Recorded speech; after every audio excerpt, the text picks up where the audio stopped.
Hey guys, Mark Attard from Finance Path here. Welcome to the first edition of Whiteboard Wednesdays. Why are we doing Whiteboard Wednesdays? Well, the concept's come about because we feel that this is a great way to get across to a lot of people the most commonly asked questions that we get as a mortgage manager to do with finance and to do with property. Whenever we've got clients in the office, we find that when we head to the whiteboard, the visual element makes it a lot easier for people to absorb. So today, the first topic we're going to talk about is the difference between principal and interest-only loan repayments. A relatively simple concept to many maybe, but there's actually more to it than meets the eye. And this is going to be the first one in a stream of three that we're going to focus on the difference and the pros and cons of P&I versus IO. Come with me. The scenario. We've got a 500 grand loan, 4.5% interest rate over a 30-year loan term. In that scenario, the standard principal and interest repayment that we would need to make is $2,500 per month.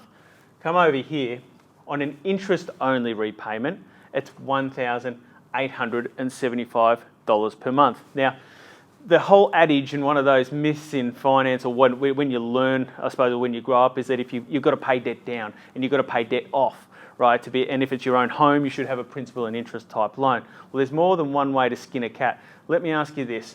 If I structured my home loan repayment on an interest-only repayment, so I only had to pay $1,875, but say I set up a direct debit, so I was paying $2,500 per month into that loan account, what do you think would happen to the loan balance on this loan? I'll give you a tip. It will do exactly the same as what would happen here. So your loan balance would reduce from $500,000 by the difference between the two, which is $625. Great, but why would you prefer one over the other? Now, primarily, the major difference or the major reason that you would do it is to give yourself some more flexibility. What do I mean by that? Well, this principal and interest repayment and this interest-only repayment is the minimum required repayment that you need to make. So in this scenario, I have to pay $2,500. In this scenario, I only have to pay $1,875. But if I'm paying $2,500 per month, this difference here goes towards, or would sit in either an offset account or a redraw facility. Now, what would be the benefit associated with that? Well, it's just to do with flexibility. If I needed to get access to those funds, I could. And it might be an emergency that I needed access to them to, or I might want to use it for further investment. Whatever the reason may be, it's retaining access to the additional amount that you've actually paid in.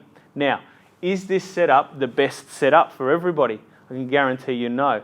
Depending upon your relationship with money and your discipline.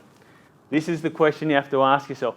Do you have the discipline? Because if you didn't have the discipline to not spend that $625 on stuff that at the end of the day wasn't really worth spending $625 on, that's the option for you. But if you have the discipline to not spend that money, this setup can be really effective when it comes to accumulating wealth and accumulating assets. Next week, we're going to talk a little bit more and dig deeper with regards to how this structure could potentially make you hundreds of thousands of dollars over the journey.